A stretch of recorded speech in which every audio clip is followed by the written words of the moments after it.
Welcome back. With the president in Europe antagonizing our allies ahead of a meeting with Putin, I'm joined now by Stephen Hadley. He's a former national security advisor to President George W. Bush. Mr. Hadley, welcome back to the show. Nice to be here. So I want to try to get to the conversation on the other side of the pond here. So we're having plenty of sort of domestic reaction to what the president is doing with our allies. What's happening in Paris, in London, in Berlin with these comments today? Well, you know, I think one of the dilemmas for the president is he's trying to exert some leverage on the Europeans to get them to do what America has been asking them to do for 20 years, to increase defense spending, to take more responsibility for their security. And he's doing it in the way that he knows how to do, speaking truth to power, being very probably too public and too sharp in his rhetoric, and he's doing it to get leverage to try to get the outcome he wants. The problem is that in the public's, it's getting a reaction which is, in some sense, making the public's more anti-American. And, you know, you saw this in terms of Mexico when he made a lot of comments about Mexicans coming across the border to get leverage on NAFTA. And it had, I think, the effect of making it easier for López Obrador to win the Mexican presidency. So his rhetoric, I think, he's not aware about the consequences his rhetoric has on the politics in the countries with which he's dealing that ultimately can make problems for America down the road. This issue of what is NATO post-Cold War has been a debate. I've been to multiple NATO summits. I feel like it's always a side conversation. What's it going to be? When NATO got involved in Libya, there was always, is that a good idea or a bad idea? What's it going to be? That's still part of this challenge. Is that what's making it easier for President Trump to essentially potentially blow up this alliance a little bit because NATO is uncertain of what its mission is? Well, I actually think, you know, while everyone's focusing on the rhetoric, what I'm told is that there was an agreement on a NATO summit declaration today, which the president joined, which ratified a lot of measures that NATO is taking to strengthen its ability to reinforce and protect the eastern countries, and hopefully to deter Russia from trying to do in the Baltic states what it did in Ukraine. That's the good news. I think actually NATO, at a time when we thought the Cold War was over and Russia was no longer a threat, we were doing things like Afghanistan, external threats. Now that Russia is back in a more menacing posture, NATO's returning to a traditional role of defending Europe.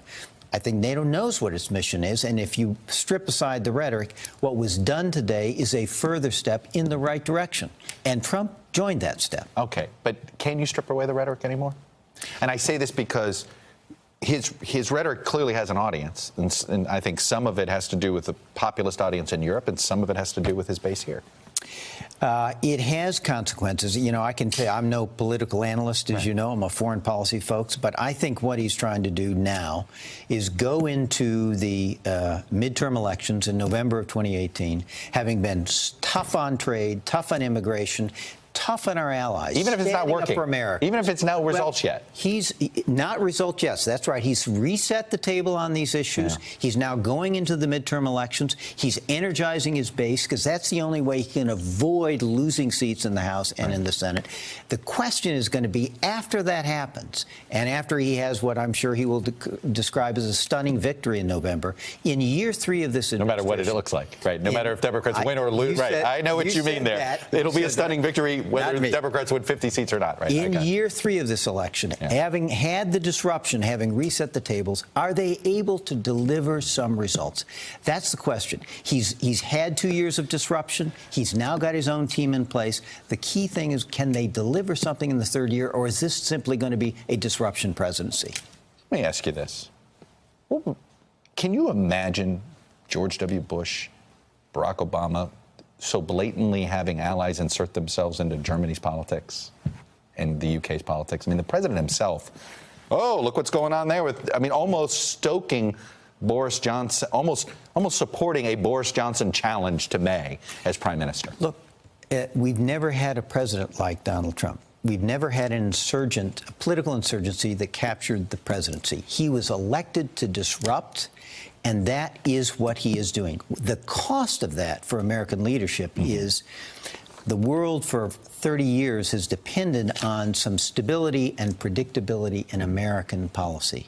And when you have a disruptor in president who believes he needs to disrupt the status quo, you lose that uncertainty, that degree of certainty. And that has consequences for both allies and adversaries. Allies are unsure of you, and adversaries may think they can take advantage of you. All right. So he agreed to have this summit with Putin after NATO, which in itself a symbolic victory for Putin.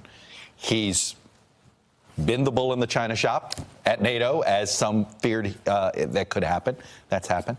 All of this seems to be at least rhetorically helpful to Vladimir Putin. Why shouldn't more?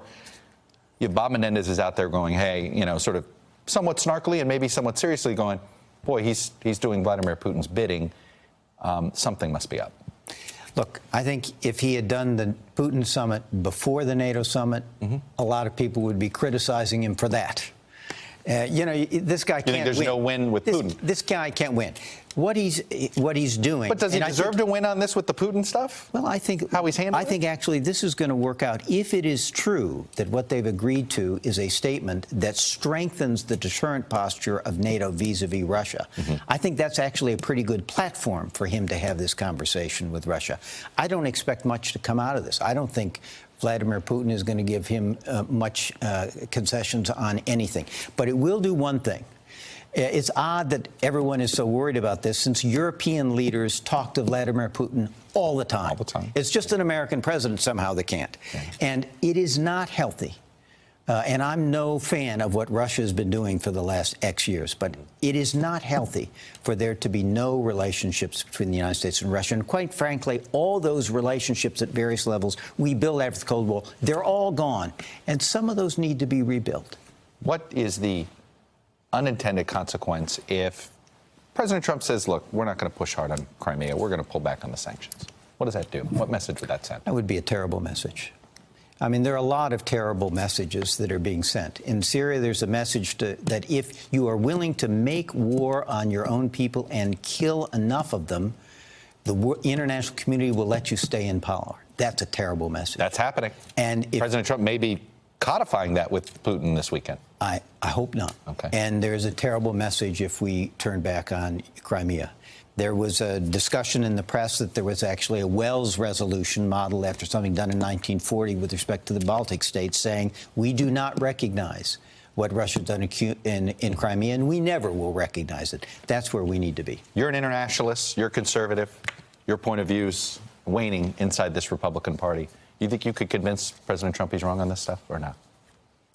I think President Trump believes he has a mandate from the American people, and it is to be the disruptor, and we have elected a disruptor in chief, and that's what he's doing. So what you're saying is you don't think you could convince him? The question is, what will events teach him something in terms of the responses to his policies? And again, look at that third year after the election.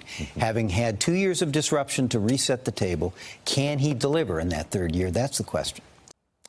Hello, YouTubers. If you're watching this, it means you've checked out our channel, so thank you. Now do me a favor, subscribe by clicking on that button down there.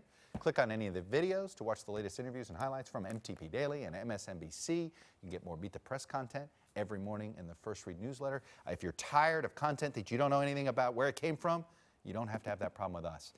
NBC News, MSNBC, MTP, and the Meet the Press mindset right here for you on YouTube. Subscribe now.